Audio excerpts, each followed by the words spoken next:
and welcome to another guitar channel. Another guitar channel is a channel for all those guitarists who cannot play the guitar but they love to turn the knobs, and for all those guitarists who like the history of the instruments and you know, who are not only interested in playing the guitar but as well, you know, in some kind of heritage behind this beautiful instrument.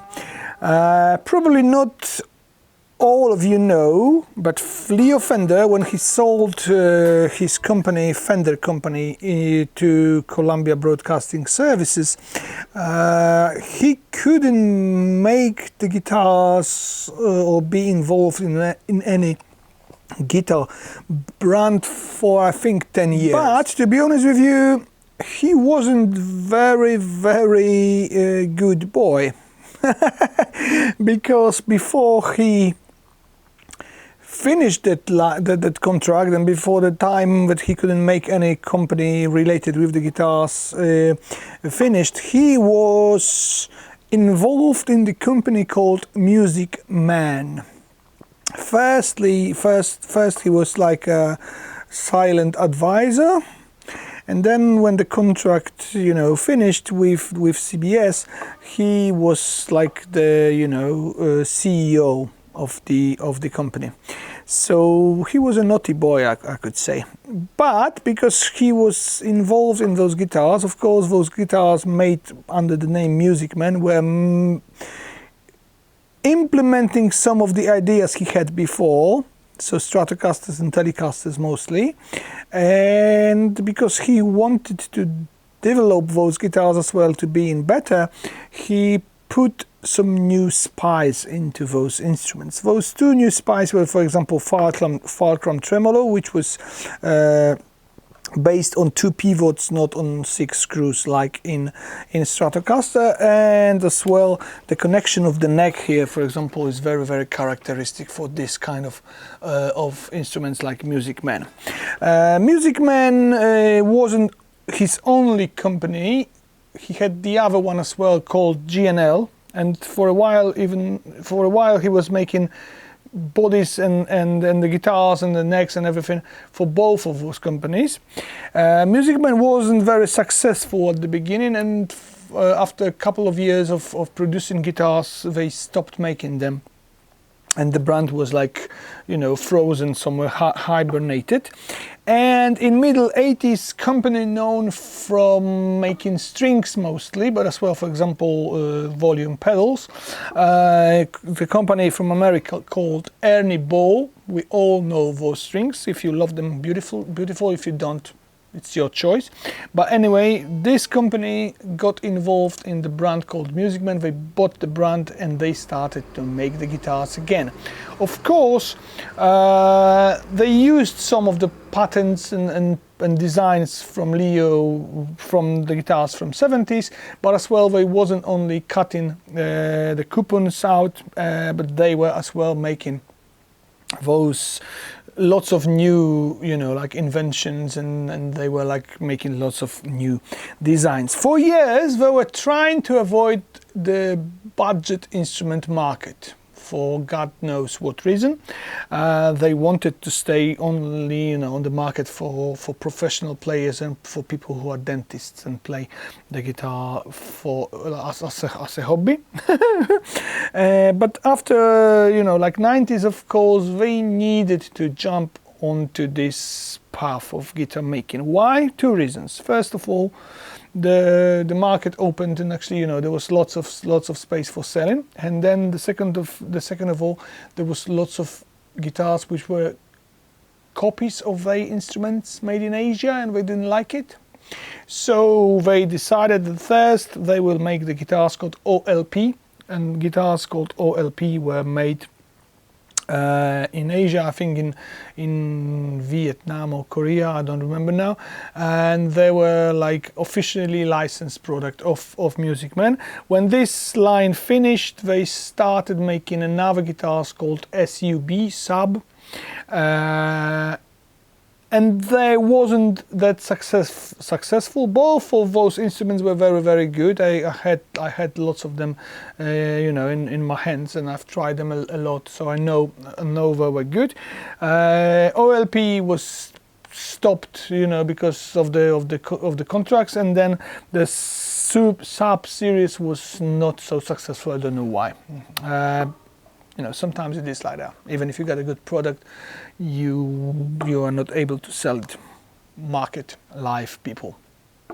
And after a while, they came back to making the guitars for, you know, like less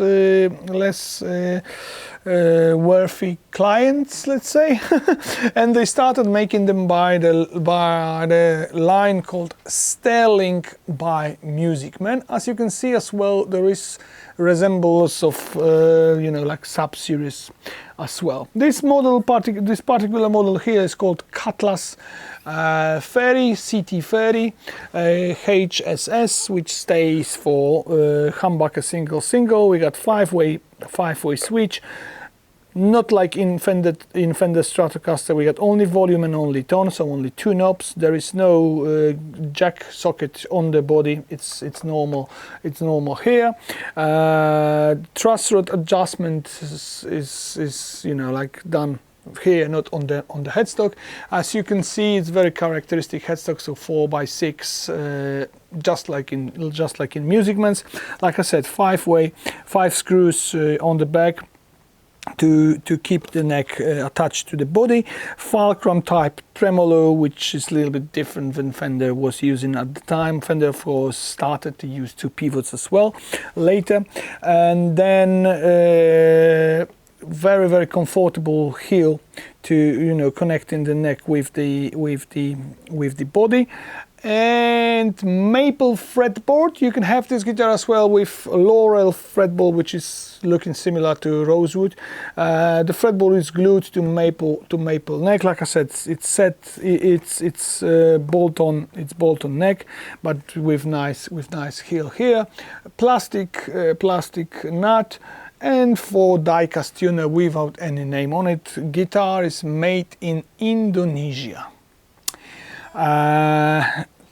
It costs something around £300.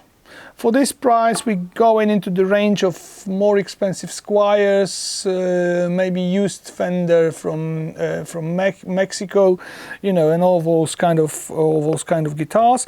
And this guitar stands, I mean, win the battle, and it's very. And this guitar is very good on this shelf of the instrument. Surprisingly, it sounds very American, if you know what I mean. It doesn't sound American in I wouldn't compare it to American Fender Stratocaster. It doesn't have this thing, but it sounds American, which is tight, hard, loud, and even if you play clear on Fender type amplifier, I've used Mesa Boogie Mark V, which is quite Fender type amplifier. I think loud, tight, and heavy is a good way, you know, to describe this instrument, and that's why it sounds American in my opinion.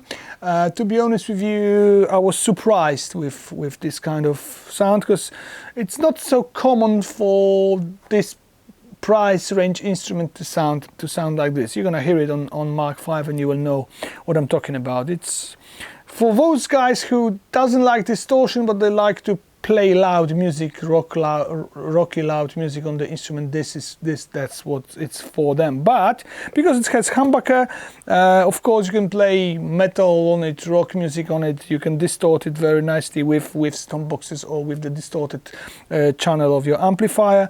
Because it has single coils, it's very versatile as well, and you can have beautifully nicely warm and twangy sounds. So warm on this position and twangy on this position here. Sounds on clean channel, and as well a little bit distorted. The guitar sounds very well. Very comfortable to play.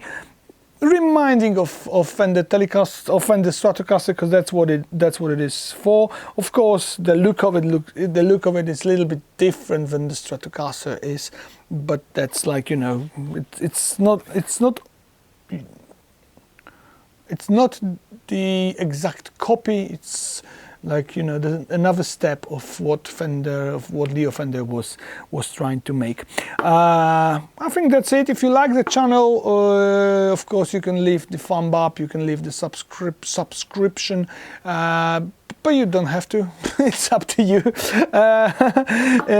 Just listen to what I've tried to play for you on this, to play it on this instrument, and that's it. Leave the comment. I think the comment is more valued for me than anything else, because then we can discuss the topic. If you're using such a guitars, if you know what it is, just write your opinion and enjoy. Thank you very much.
Thank